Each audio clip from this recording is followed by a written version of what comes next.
Čo hovoríš na Saru Rikas ako na nový talent? Kokos nič, lebo nemám to napočúvané. Počuli sme, že bude Ego vydávať nový album. Chceli by sme vedieť, či si ho počul a že aký máš na to názor. Nepočul. OK, čiže bude to prekvapenie aj pre teba?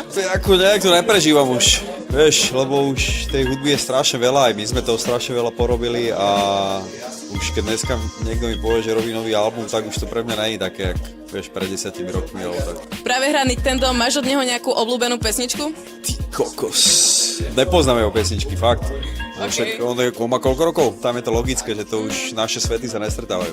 Takže novú hudbu, akože nových reperov moc nepočúvaš? Čak takých tých zásadných, že keď počujem, že niekto... Ani ne. Akú hudbu momentálne, že najviac počúvaš?